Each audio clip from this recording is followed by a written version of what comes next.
It's addictive. Just the smell. Then you get to the taste and that's it. You're hooked.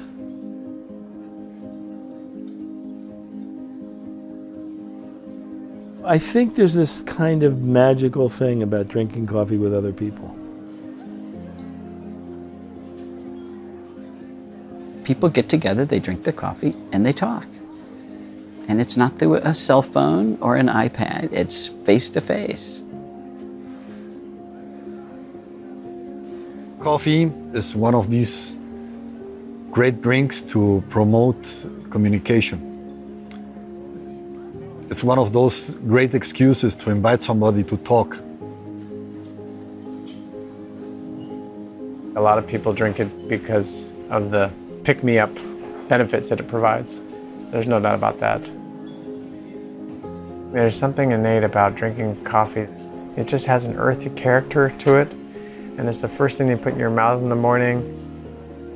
There's a certain ritual that has made it such a popular beverage for those reasons, and people look for it everywhere.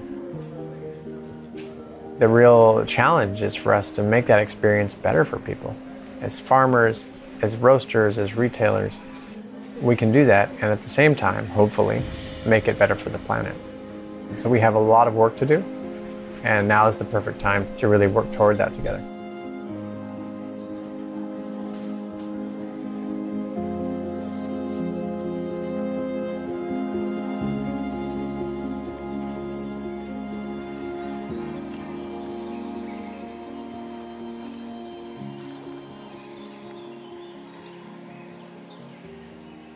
Coffee is a bush. In fact, it's an understory crop from East Africa. That's where it occurs naturally. They took this shade-loving shrub and stuck it in a tropical forest, and it prospered. So coffee grows at high altitude in a belt around the equator in the tropics.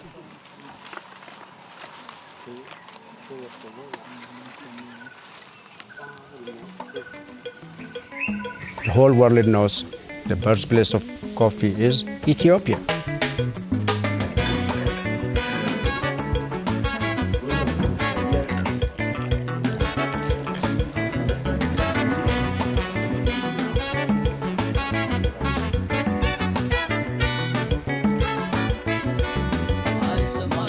Wow, coffee is big in Ethiopia.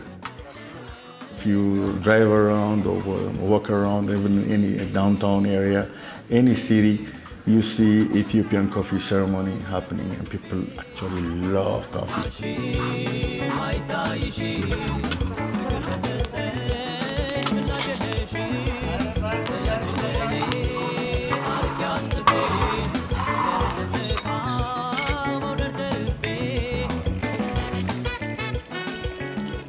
Coffee, you are not going to plant it in the city. Coffee is really in the remote area, very dark from the city. You drive and drive and drive. By the end of the day, when you get there, it might be rain, muddy, slippery, so that's not easy. You should like that job. If you don't like, if it is muddy, oh, I don't like this muddy, I'm gonna go back home. No, you go fight against the muddy. So you need to have a four-wheel drive car. Sometimes the car gets breakdown, you see.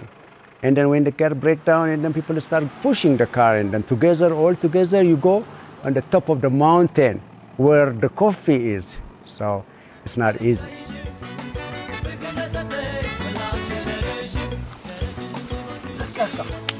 This is enough.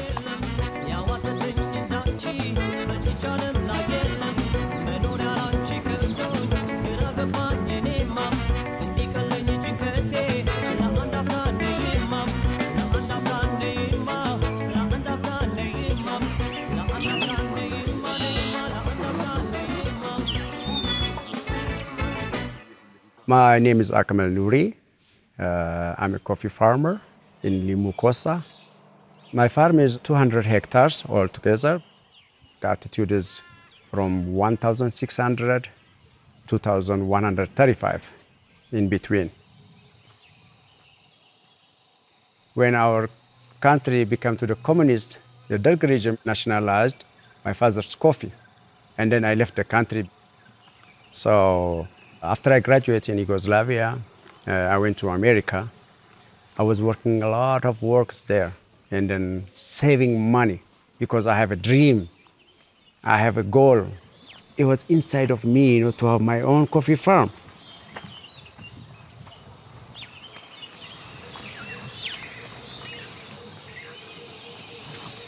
I started from scratch. It was not easy, but I make it. I did it. I'm very happy. Now I have 200 hectares of coffee.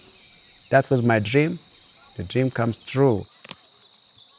And then this time when I see my farm, that gives me really inside of satisfaction. It is my therapy, especially when I see the forest, because I am really a nature person. I like nature. Here we go. We are in the middle of the jungle. I feel so inside full, when I come here. Free therapy.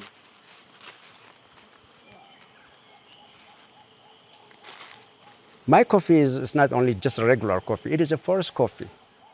It is really deep forest. You can say this is a coffee from the forest. Coffee loves to live with the trees. Coffee needs a shade. Nature makes coffee beautiful.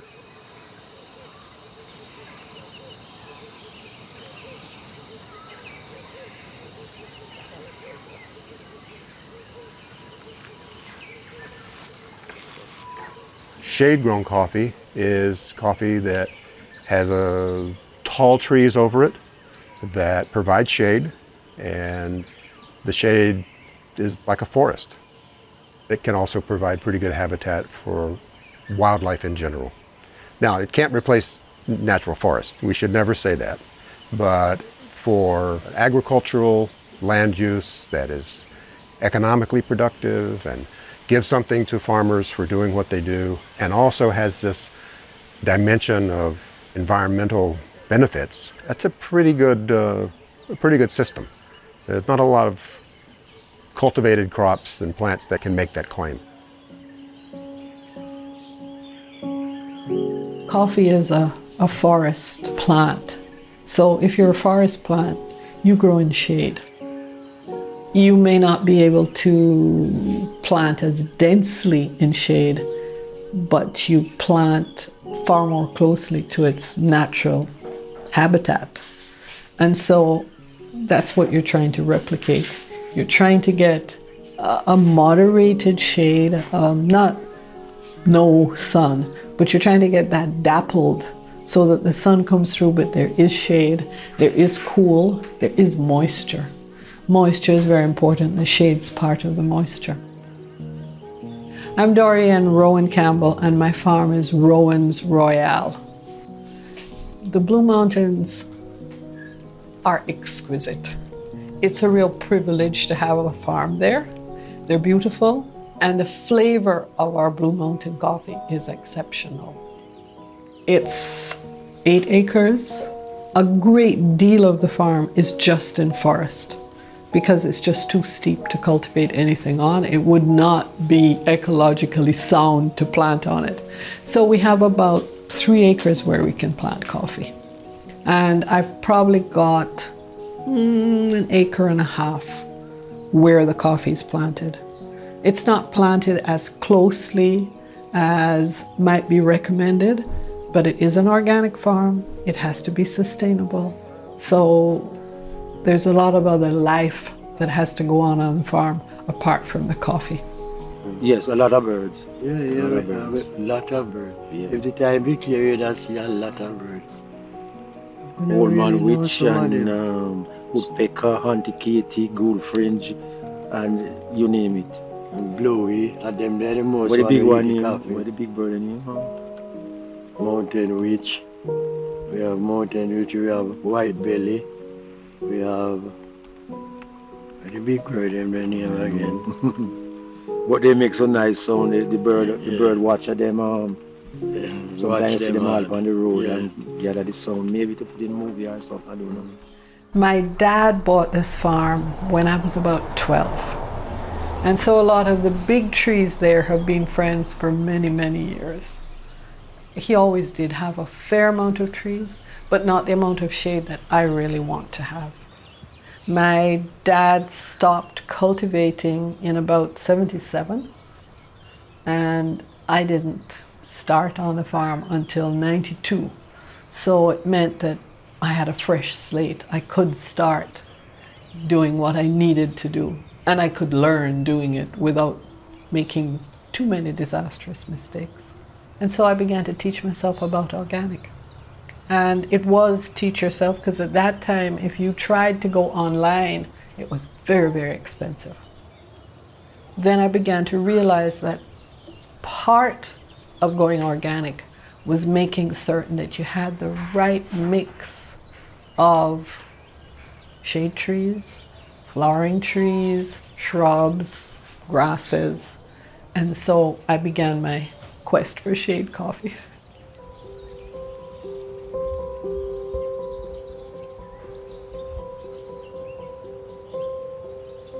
You can grow coffee in 2 ways. You can grow it as sun coffee or you can grow it as shade coffee. Sun coffee is highly productive. You actually get more beans per hectare than you do with shade coffee. But there's a price to pay for that. On the one hand, you can have higher yields, a lot of coffee coming out of the land, but you then have some other issues you have to deal with. Soil erosion, perhaps water contamination, workers being exposed to agrochemicals, pesticides. So there's some trade-offs there. If all farms were to go conventional, sun-grown, well, we'd have a lot of coffee in the world, and we'd probably also have some very long-term consequences to deal with because of the way the land is treated. Well, because that's really not how coffee wants to grow. They're beautifully planted out very close together, and it's very hard to find a tree that's anywhere near it. Yes, and you'll get a lot of bearing, but it's not sustainable. You're going to have to keep putting more and more inputs, usually of a chemical kind, into it to get it to keep producing, because there's nothing regenerative about it. I think shade coffee is far more regenerative. It allows the plant to rest more because the shade is doing part of the work.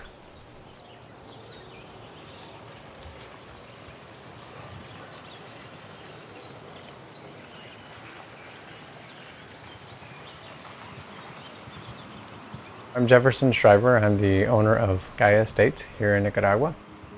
This farm has about 115 years of coffee history. And so if you looked around the farm, it's mostly rustic shade. This is the way coffee was originally grown. So basically they just took out the understory of a forest, cleared the understory, kept the forest, and started growing coffee here. One of the first things we're really proud about with this farm is the fact that it has trees that are anywhere from 50 years to, some say, 200, 250 years old. When you walk the farm, you just get a sense that there are all kinds of living organisms and animals and trees and crops that are feeding off one of the other. So there's a lot of misconceptions about what shade-grown coffee is and what it isn't. Shade-grown coffee isn't just coffee that's grown perhaps underneath a banana plant. It really needs to look a lot like a forest looks like. We have fruit trees first as that first story. We have fast-growing forest trees that are a part of that second story. Those might also be taller fruit trees. And then we have these larger third story, that last story of the shade system. Those are usually our oldest, and that combination of shade is just great for the whole system. Now you have to manage that shade because sun does have to come through the branches and photosynthesis has to interact with the plant. You can see the leaf structure there.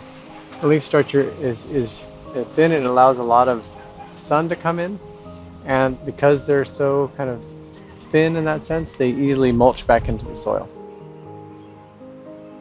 I've always been interested in this relationship between forests and how we can sustain forests as humans, but at the same time, how agriculture can mingle with that and humans can make a living from an agroforestry system. Coffee really is a great crop for the mixing of those two worlds because it's a shade-tolerant crop.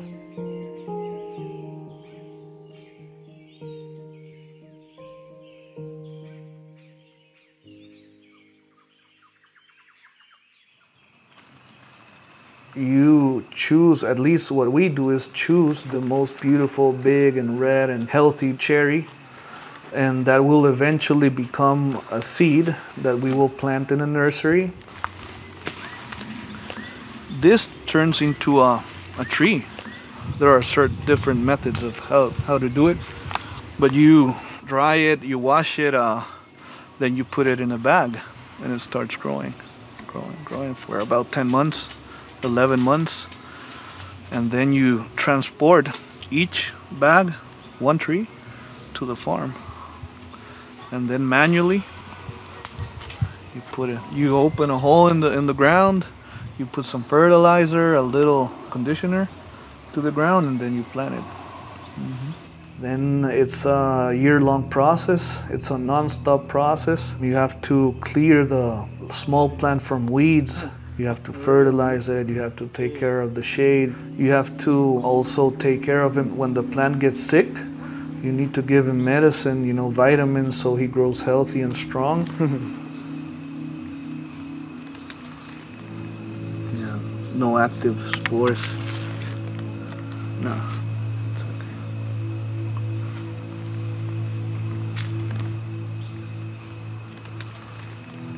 My name is Giancarlo Hanke, and I'm a coffee farmer. I manage 5 different fincas, and I've dedicated my life to farming coffee. I've been doing it for about 10 years. I spend 100% of my time doing it. That's what I do for a living, and I love it. My family has been growing coffee for more than 100 years, so I was always around coffee since I was a little kid. So I like to think that I chose coffee, but I'm not sure if coffee chose me. After I finished college, I took the decision to do this for a living and get really involved in the producing and processing and selling coffee. Nice. I'm here every day, and every day I'm amazed of how it's growing, healthy and green, and it's looking very good. You can tell that he will have a lot of coffee actually next year. All these you see will be the future flowers. And after the flowering, they will become coffee cherries. It's what we have been doing for decades, and I really wish my kids will love coffee as much as I do. So it's a lifestyle for me. It's my way of living. What I do for fun, it's basically everything, you know. I could not imagine being at another place. I love being around green. I love being in the mountains, hearing birds, hearing animals, hearing the wind in the trees, instead of hearing like cars or machines or people around me. I think it's a very healthy way of living, you know, being productive and enjoying yourself and enjoying nature and make a living out of it. So it's a blessing.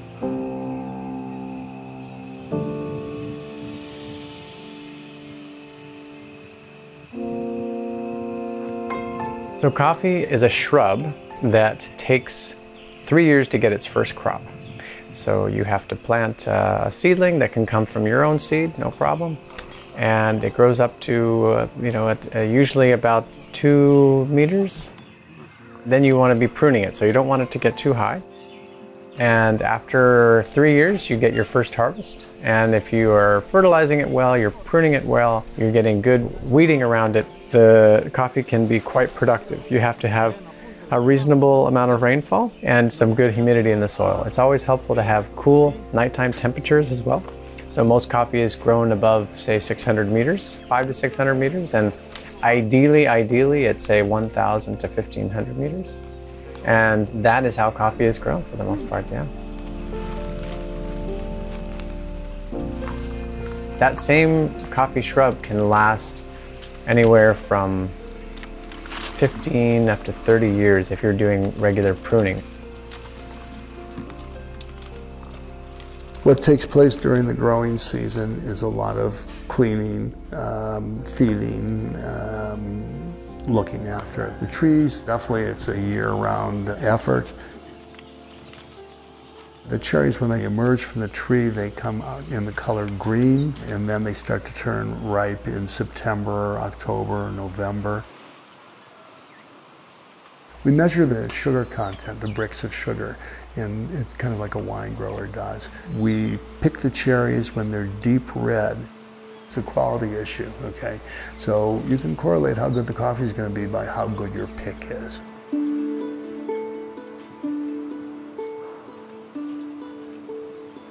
I'm one of the 2 owners of Finca dos Jefes in Boquete, Chiriquí, Republic of Panama.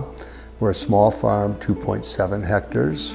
I came to Panama in 2002 to visit Panamanian friends. I'm from San Francisco in the United States. We fell in love with the graciousness of the Panamanian people. We came back a few months after our first visit, and we're looking for a piece of land to build a small home on. At the end of 2 days of looking, they asked us if we'd like to see an abandoned coffee farm. I said, sure, why not? And they drove us up a hill. We saw the property on a Thursday night, purchased it the next morning, and then had to figure out how to become coffee farmers. Okay. What I will tell you is that when the coffee bug bit me, it took over my entire life.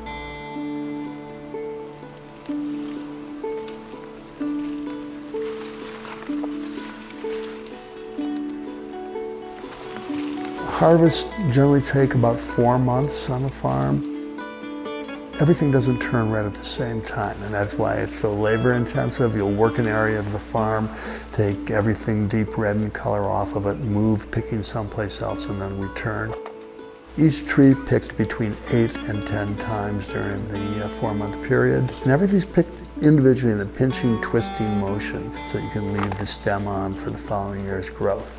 About 20 weeks after the picking, a small white flower comes out. It's a very magical time to be on a coffee farm. You go to bed at night and everything is green, the first flowering of the year, and you wake up, it looks like it snowed. Maybe 20,000 little white flowers on the farm. The aromas are intoxicating, lavender, licorice, jasmine rolled into one. It permeates the area. It's really, really spectacular.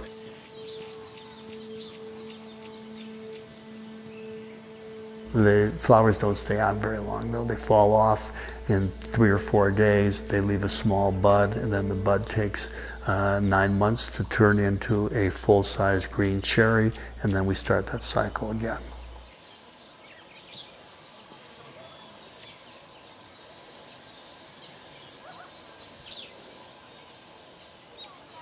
What we do here is we hand-pick them, put them in a basket, which is tied to your waist.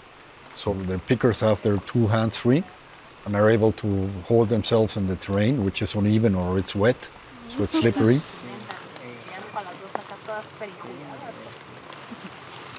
One of the things that we make sure that we do is to pick those cherries when they're at their ripest moment. They can just be pulled off the branch of the plant effortlessly. And pickers know exactly how to do that. And one of the ways that we incentivize that is to pay workers a better price for the coffee that they're picking of the highest quality.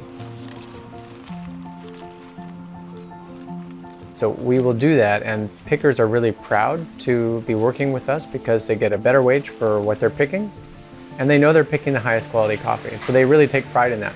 Most of the pickers are women at this point in time, and we know them very well. We know their families, we have a relationship with them, and we really take care of that picking process. 18, 19, 20, 21, 22. 22. Sí. That's just to know how many beans in each of these up here. Will be about 100 beans in here. Sí.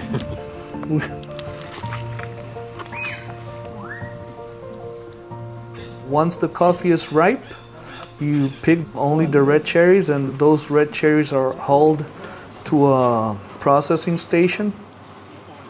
You have a lot of options of how to process the coffee. You can do a fully washed coffee, semi-washed coffee, natural, honeys.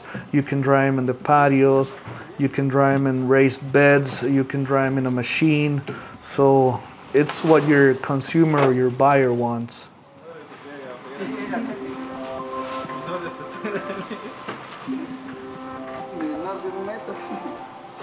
At the end of the day, you take your bag to the wet mill, and what we do is a separation process with water.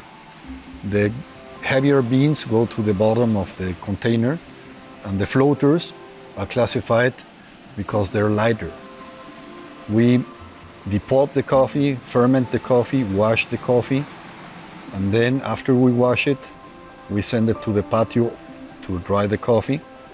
And after 3-4 days, the coffee is then ready to sit in parchment in the warehouse.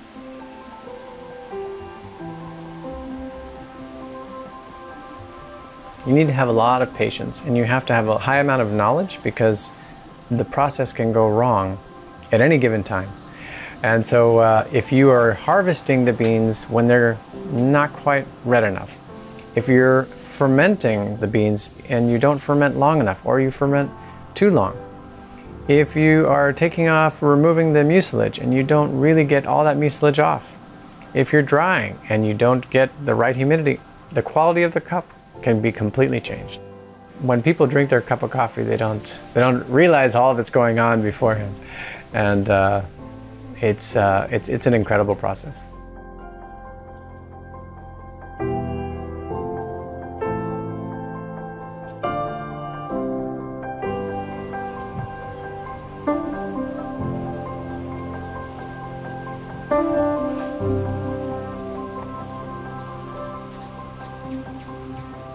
The alternative to the wash method is the natural method, okay? It's what's done in a lot of the African countries. It's what's being done out here. It's taking the cherries, keeping them intact, and putting them onto a raised drying bed.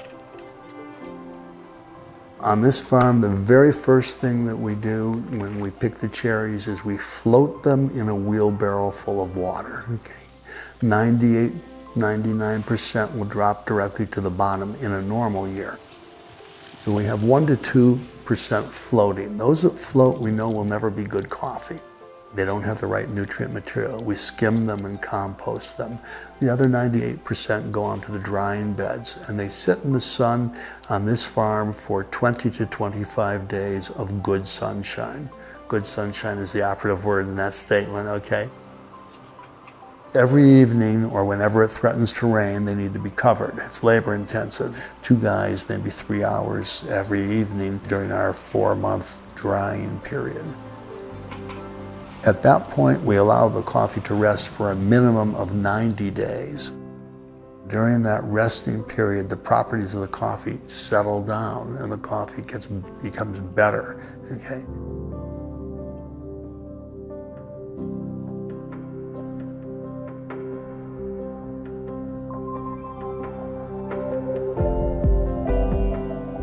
First station, take off the screen, and then the dirt, the dark one, the small size, and then the broken one, we will take it away. And then also the color sort. Color sort is taking off the green one, unmatured coffee, and then some unusual color, so we will take it off.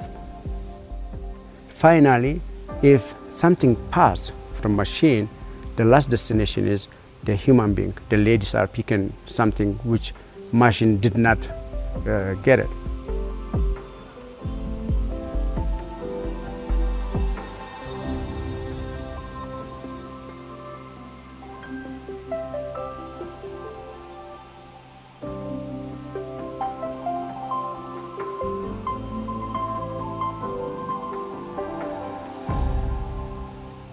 Coffee is very easy sweet when you drink it.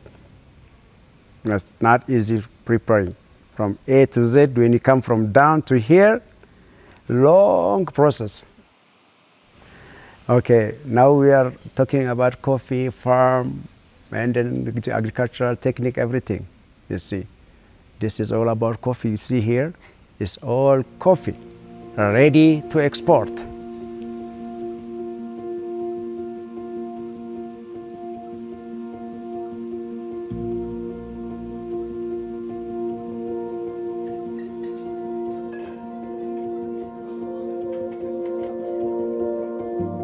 Something that's always important when we are looking to buy new coffee is the sweetness and the clean cup. That is what shows us if the coffee farmer or cooperative have been doing a good job in what they do. You can't really have a sweet and clean cup unless you have ripe cherries, and everything throughout the whole way from them to us has been good. My name is Kasper Engel Rasmussen. I am a roaster in charge of the quality of roast at Coffee Collective. Where I'm in charge of buying is in Ethiopia. And here we work with 2 different companies. One is Akmel Nouri, and then we work with a company called Metat.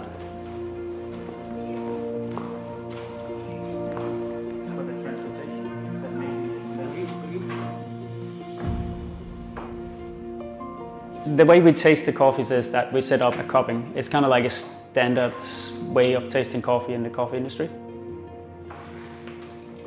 With Metat, we can go, they have like a professional setup, and it's just an amazing place to go and taste coffees. I mean, they're so good at roasting it. Everything is set up exactly how you want it, so it's a very precise way to taste the coffees. So when they cup, they use our laboratory. They evaluate the raw coffee, what it looks like, it smells like, and all that. But actually cup them. We always code them so they don't know which is which. So we get an honest response, feedback of their cupping. So that's how they select. The more we cup with them, the more we know what kind of coffee profile they're looking for. A cupping is set up quite simple. It's like you add a certain amount of coffee, boiling water, just under boiling.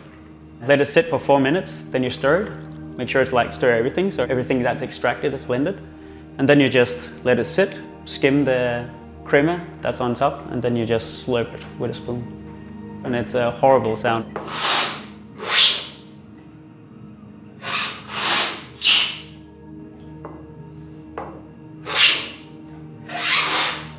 So you have both flavor and aroma at once. Flavor is what you have on the tongue, so that is the sweetness and acidity, whereas the aromas is the stuff that you get through the nose. That's where you can catch some florals. So it has almost green strawberry for me, like not fully developed, but also like black currant, and just, yeah, super intense.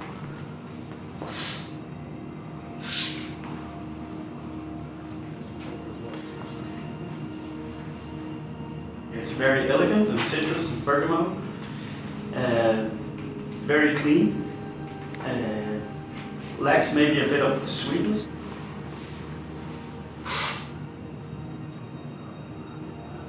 I have peach again, and some honey and melon in the aromas. I scored in 91. It's just very, very complex coffee. There's a lot of layers. You can keep tasting it and tasting something different each time. It's amazing. Yeah, we were going back and forth. This one has more acidity, but this one is just so sweet and just clean and just beautiful. Elegant. Yeah. This is natural Hambella Buku. Okay.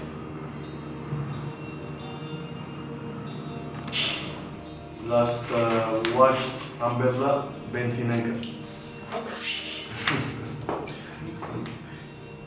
This one? The first one? 070. Yeah. 2014 was the first year we bought Akmel's coffee. Yeah, and Akmel was just such a likable fella. It's just like the way he talks about his farm and also the nature and how wild it is there. For him, it's about growing it as natural as possible. It's like anything. I mean, I've never seen any farm like that before.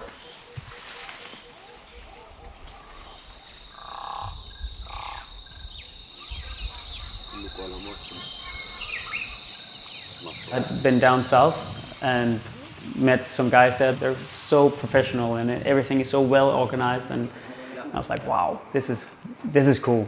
Akmel could maybe learn something from this. We agreed to do a little road trip. We drove down to Yekaterinburg and to Gucci and visited some cooperatives and some farms there for him to see how they do it. It's not to tell him this is how you should do it, but just talk to them, get some inspiration, meet others that work in the same field.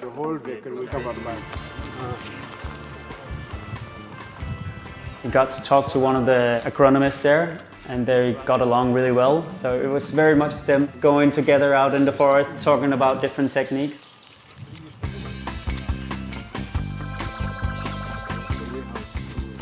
It's amazing to see how we can work together on doing something better.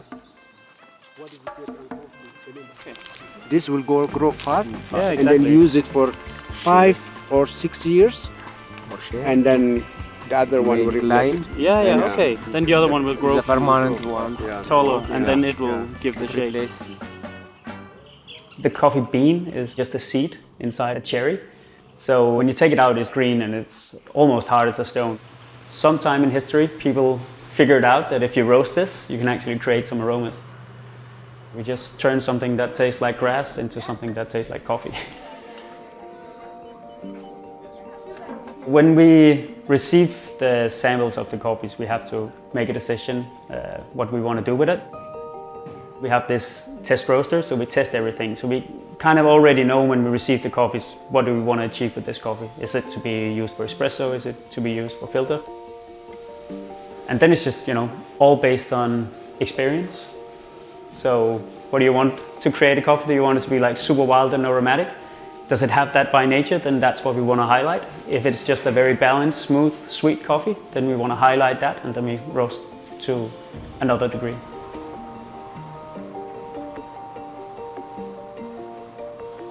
You have to know what you're roasting. Every variety, every coffee has its own roasting profile. It's not the same to roast Pacas grown at 700 meters than Bourbon at 1,700 meters. It's a totally different thing. So a roaster can either make the coffee better or it can make the coffee worse. And every variety behaves different inside the barrel, you know. You have to know exactly how much time, the temperature, how much time after the first crack and all that, so it's another world.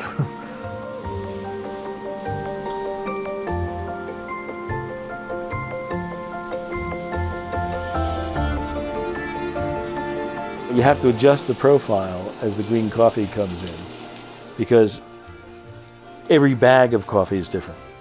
This is hand-picked, hand-processed coffees.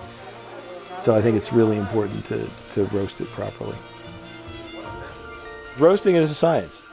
It's where the flavor comes from. It's where you bring out the best of the coffee. It's where, you know, if you start with good coffee or great coffee, the way you roast it can enhance it or ruin it. It's a really skilled artisan process, and takes a long time to learn to do it right. To be a good coffee roaster, I think you need to be very focused. You need to be able to do the exact same thing each time. So you only change one parameter at a time, because then you can actually test the coffees. That is one thing. And then be good at tasting coffee. Taste everything you do. So what we always do is, when we are to learn anything about a coffee, we do 2 almost identical roasts. We make one slight change, and then it's A/B cupping. So it's like everything we do, we taste it, and from that we learn every single day.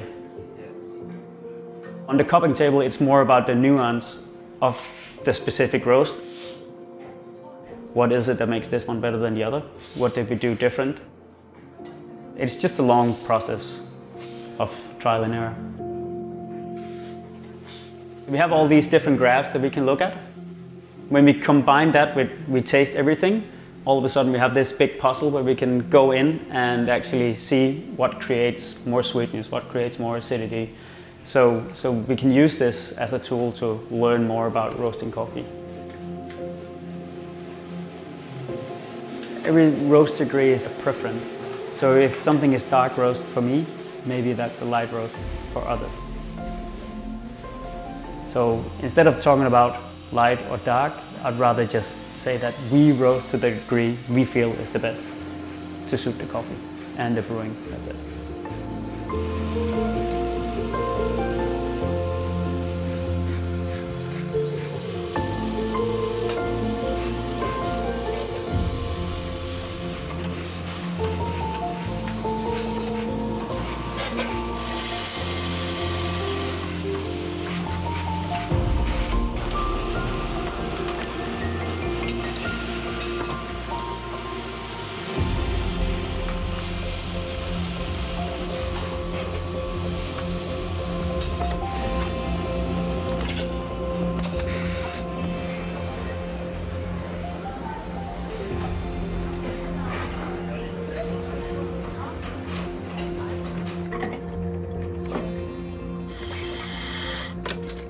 In general, we roast for filter or espresso.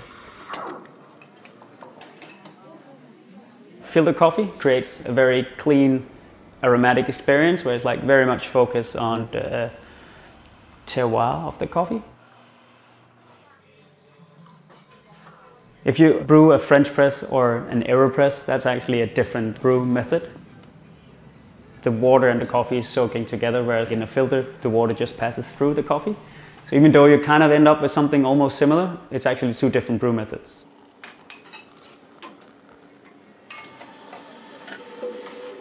Then you have espresso, where it's more focused on the sweetness. It's another sensation where it's more intense aroma, and it's like a small thing, but it lingers for longer.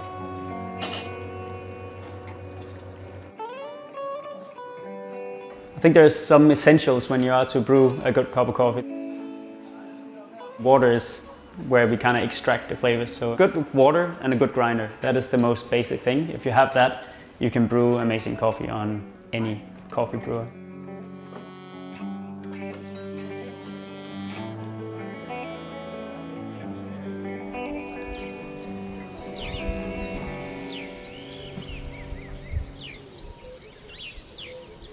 For coffee to be sustainable, It has to be sustainable for everyone.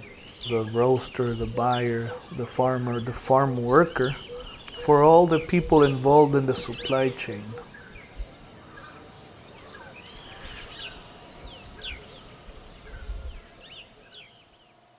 Coffee workers are very low paid. Here in Panama, we have a very strong economy. We have the strongest economy in Central America. We have an agricultural minimum wage for a coffee worker of $11.30 a day. We pay our workers substantially more than that. You can't live on $11.30 a day. You can't have any kind of quality of life. You can't support a family. You can't have proper nutrition or pay for any of the things that most of us assume come with quality of life. To make it worse, most of the farms are paying their employees between $7 and $8 a day. They're not even making the minimum wage. In parts of the rest of the world, salaries much, much lower. And my contention in the whole thing here is that it doesn't need to be this way. Okay? Enormous amounts of money are being made at the point of consumption, and very little of that is coming back down to origin. And I think it's a broken industry, an industry in need of major, major correction. When you're a coffee grower, there are two ways to be in business. Okay? You can be a quality seller, which means you're probably going to be exporting the coffee, or a quantity seller. Much, much more profitable to be a quality seller, but much more difficult also. When you're a farm owner, you incur your major expenses in the months during the harvest. So December, January, February, maybe even into March. Nearly 60% of the cost of growing coffee is involved in paying the pickers to pick the cherries. But then when you send the coffee out for export, you won't receive your money until maybe November, or if you're lucky, December. So you're talking about a 10 or 12-month period of cash flow strain. I'm very, very lucky. I mean, I know how lucky I am. I can withstand that. But most of the people, it's very much of a hand-to-mouth industry. You pick the cherries, you sell them so that you can put food on the table.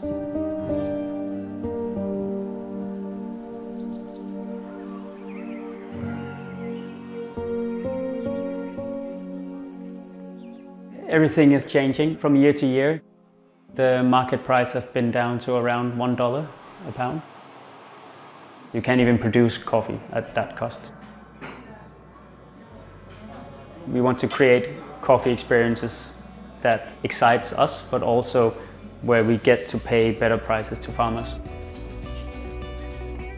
The way we do it is always based on the quality. So we don't want to do any charity. It's not about that. It's about buying from people that do amazing work.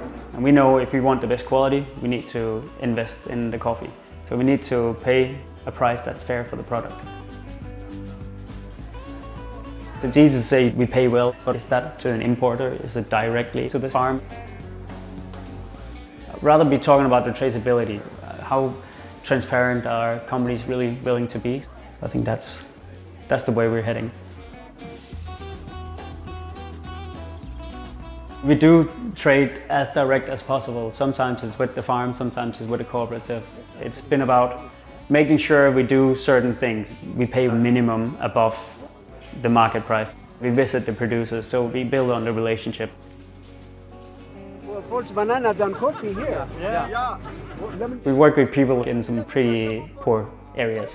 So it's all about enhancing living conditions first and foremost. Banana. Yeah, okay. So they use it for shade. Yeah, they are using it for shade. Yeah. Food and coffee together grow. Yes. All right, that's great. Sounds good. Yeah. Intercropping. Yeah. Better housings, better food, better education. And then of course some invest in better equipment. How can they produce even better quality so they can get even higher prices? Yeah, and it takes away the floaters here. It's a beautiful thing to be a part of. It's a bigger washing station compared to Umbrella, this one.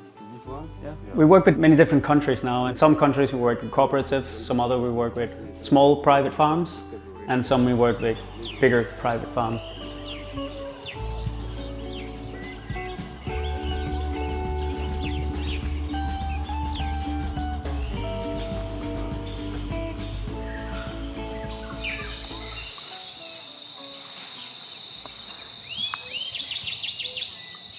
Ahmed has his own farm.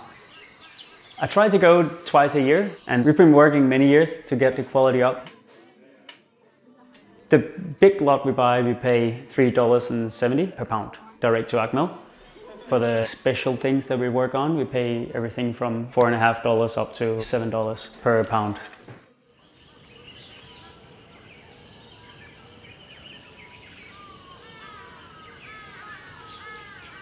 It's fair for me, it is good for them. Getting this price means you are going to have enough money to financially support your employee and then to make better your farm.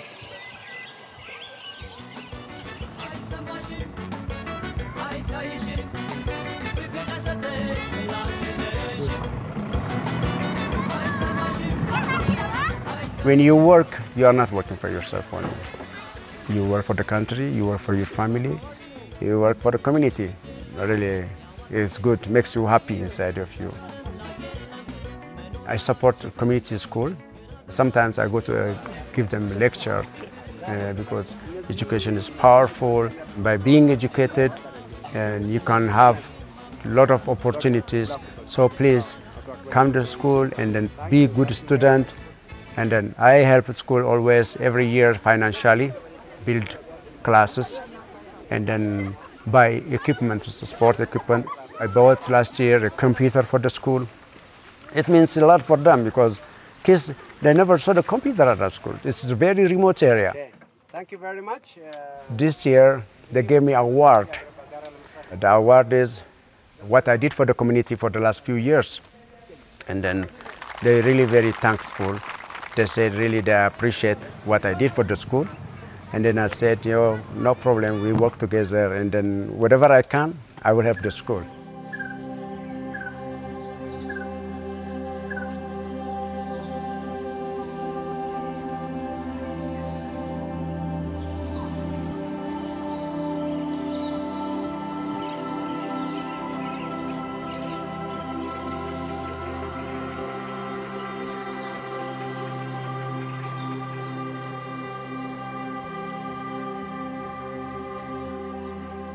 Everybody's talking about sustainable this, sustainable that. You even hear politicians talk about something being sustainable or not sustainable. But from its initial use from environmentalists and ecologists, it first just has meant one of sort of ecological sustainability, something that can, be in place for an indefinite amount of time and be sustained kind of year after year after year. But I think also that it's more than that. It has to be socially sustainable, right? People have to be involved with it and have to be able to exist with it and gain from it year after year. And it has to be economically, of course. I think a lot of companies, when they talk about sustainability, they're only talking about the economic sustainability of whatever it is they're addressing. But I think you have those three where you have environmental, social, and economic sustainability, and that then means it can be in place for a very long time and continue to exist in whatever form it has.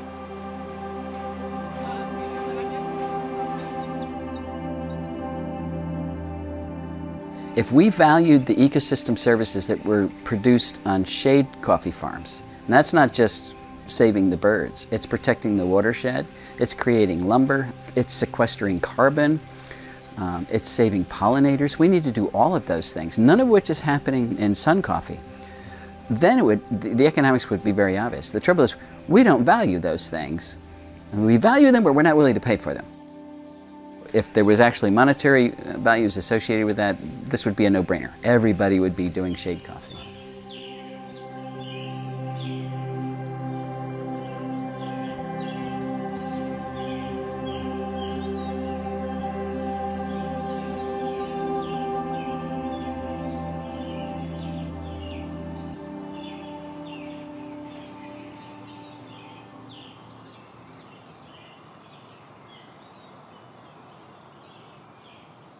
So shade is really important for coffee for a number of reasons. So for one reason, we have a situation of climate change now that is creating warming conditions around the world, obviously, and also locally. And so shade is really good to create a microclimate.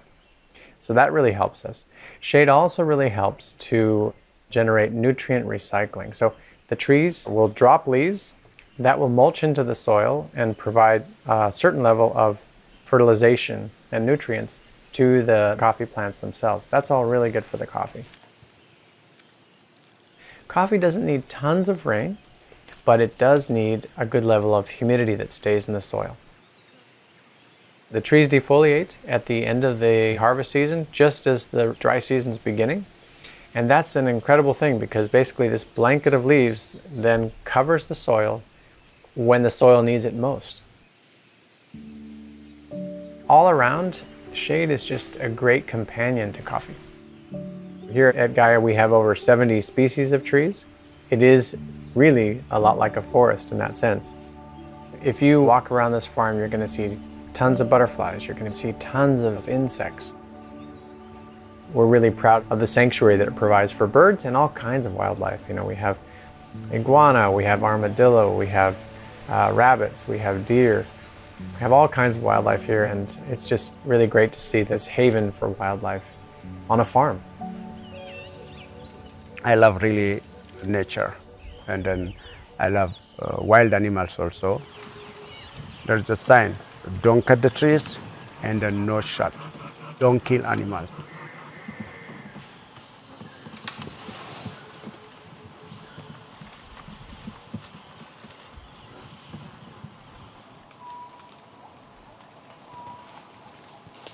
I don't want animals to go away. I don't want forests to go away. I want coffee with the forest to be alive together and then animals to be together there. So in the middle of my coffee land, I left about 21 hectares untouched forest. You cannot walk inside because it's deep forest.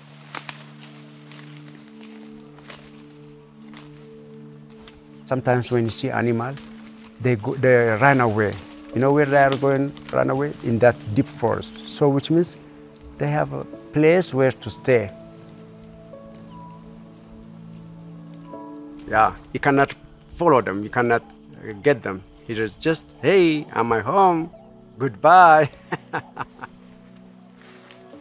While coffee is just for monkeys. It belongs for nature. We didn't plant it, so it's not ours.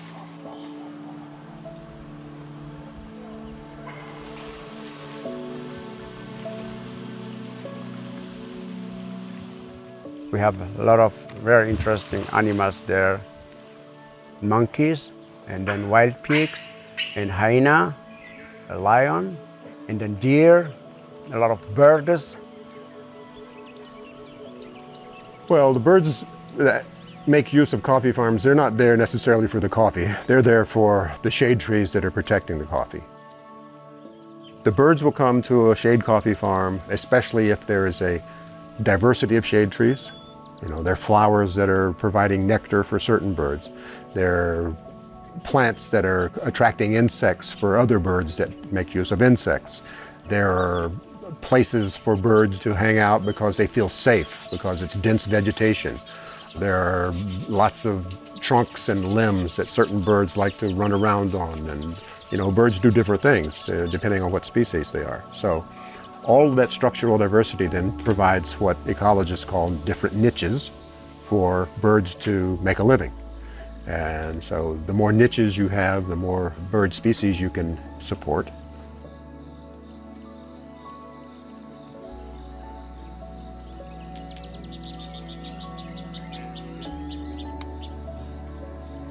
"42 out of our 54 species of warblers in North America come down to coffee farms. That's by far most of them. Are orioles, swallows, vireos, buntings, what else? Flycatchers. They're all coming south, and many of those are attempting to spend the winter in what is now coffee farms. They're coming to where they always came, but if it's recently been converted to a coffee farm, that's what they have. In the past, people thought that the Shade trees will support wildlife simply because they're trees and they're providing shade. Nobody was thinking very much about the food that they provide. People don't like insects. They don't realize, though, that they're the primary component of terrestrial food webs. It's the insect that is eating the plant and then transferring the energy to birds and reptiles and mammals and all kinds of other things. So if we lost our insects, we would lose most of the biological diversity on this planet. But you don't have the insects if you don't have the right plants that support them. So the more trees we have in those coffee farms, the better, but the more productive those trees are, the better for the birds.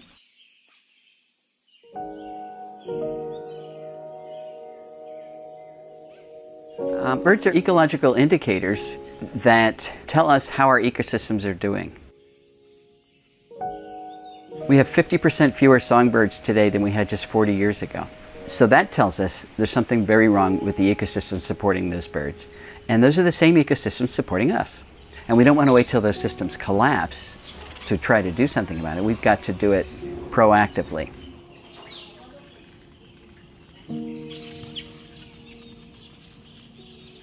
Well,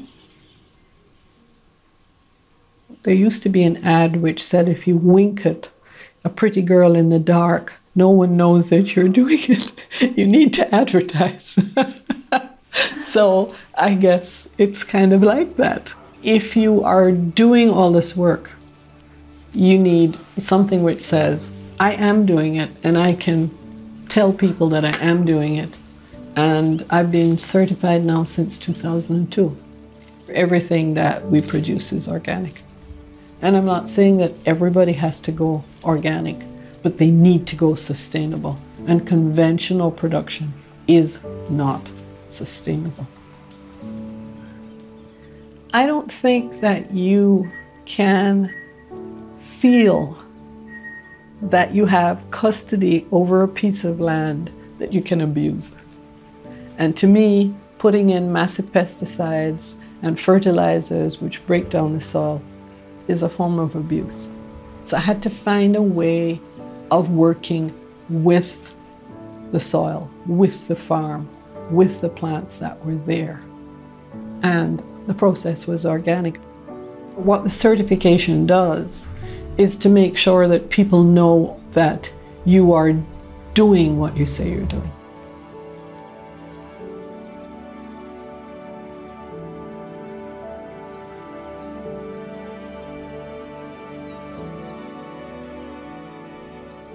We need to remember that third parties need to exist to ensure the consumer that what the label says they're getting is what they're getting. So consumers cannot just trust a company and their social mission based on what they say that they are offering. Because companies can offer all kinds of marketing approaches, but you're just trusting their word. And while there are companies with many good intentions, it's a third-party certification that comes in and really looks at a number of criteria and says, okay, you're meeting the criteria or you're not. Bird-friendly coffee refers to coffee that is certified as being good for birds.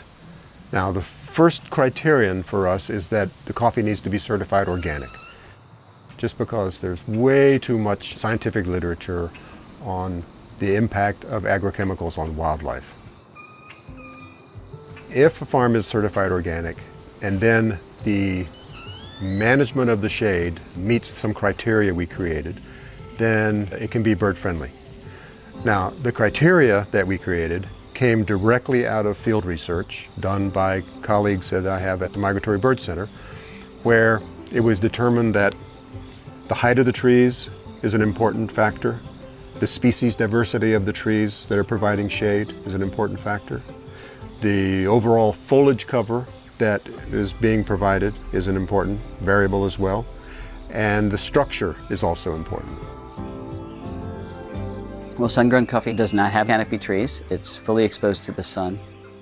So if there are no trees, there's no place for birds to forage.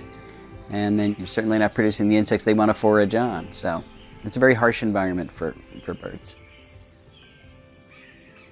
Coffee is grown in the most biologically diverse regions of the world, so this is a perfect opportunity. It's really a profound conservation opportunity to use shade trees properly.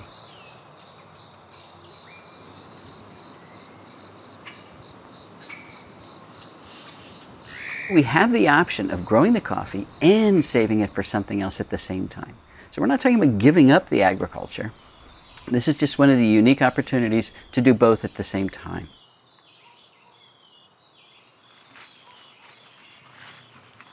It was amazing to see how after 2 years of being bird-friendly and organic, we start seeing so many birds and the new life in the farm. I love birds, I love trees, I love everything, but I have to prove that it's true. That's the reason why there is a need to have the certifications. The certification is needed so the consumer knows that I'm not selling something that is not true. So what bird-friendly coffee is it's coffee that you know comes from a place that's good for migratory birds. It's good for local biodiversity. It's good for family farmers and their children and their workers, and it's good for the earth we all share. And it's also great tasting coffee. Bird-friendly, I think, is the gold standard of environmental coffee. It is the gold standard in the sense that it is rewarding farmers for doing the right thing. There's no use of agrochemicals, no pesticides, no herbicides. And that has a positive effect on birds and has a positive effect on all the biodiversity on the farm and the workers. I don't want to get too rigid and to say that the only approach to sustainable production is organic and shade-grown. At the same time, I do think it's the gold standard.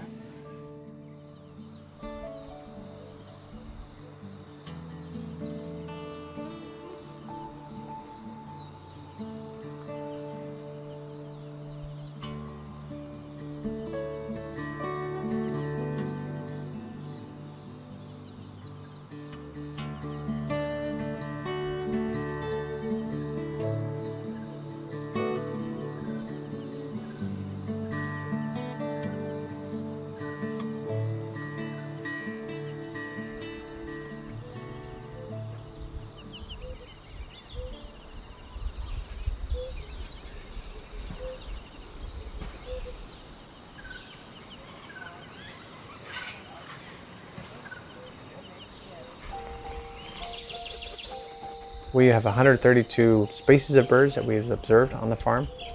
That's a sign that the ecosystem is healthy and that we're doing something right to nurture that ecosystem. We're not damaging it. The whole idea is that we can help to enhance the health of the ecosystem and make a livelihood.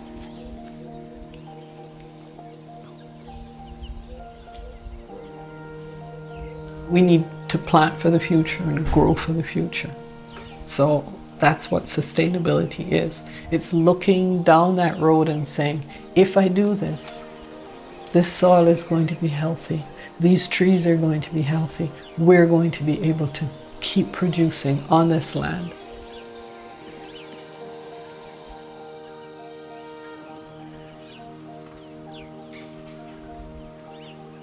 I think consumers should get more involved in the process, and not only consume, but understand what they're putting inside their bodies, what they're buying, knowing where the product comes from, how it was produced, all the people that are involved in the process. I think people should ask that to the stores or wherever they get the coffee. You should ask about what's happening on the farm where this coffee is being grown. What are the soil conditions? What are the shade conditions? What are the workers' conditions? You can demand a higher quality product with your dollars. You're spending a lot of money for it. I mean, you really are. The idea that you can spend $5, €5 for a cup of coffee, and the guy who grows it is making $5 all day. We can do better as an industry.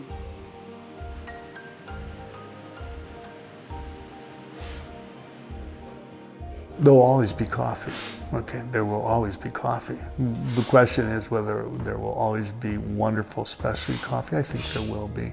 But who's going to produce it? How's it going to be produced? Will it be ethically produced? That's the big question.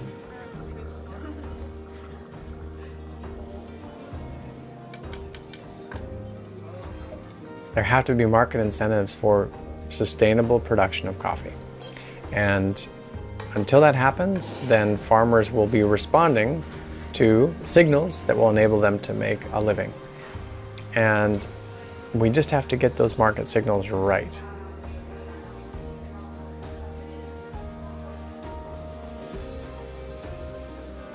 I think with responsible consumers, educated consumers, consumers that really care about the environment and know more about things like organic and bird-friendly coffee, can really begin to make a difference. If the people who buy and drink coffee want coffee to be produced in a sustainable way, it will be. If they don't, it won't be. That's it. I believe in the market system that way. So it's up to the end user to say, no, we want fair trade coffee. No, we want organic coffee. No, we want bird-friendly coffee. And if they vote with their pocketbooks, there'll be some movement.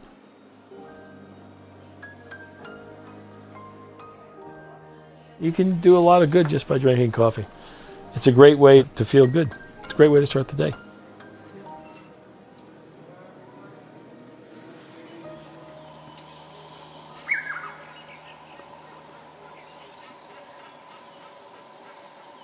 Buy that shade coffee is one, but think about your daily life and how what you do impacts the things around you.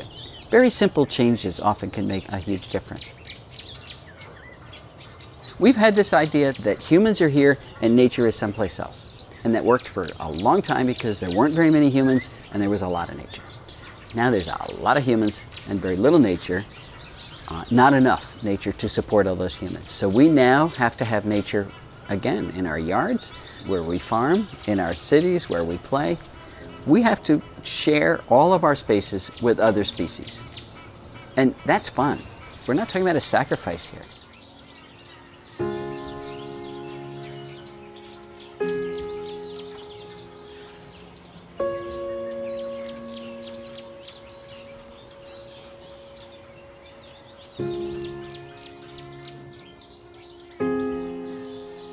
To the degree possible, more consumers need to look at the value of shade-grown coffee, look for it, prioritize it, buy it wherever they can.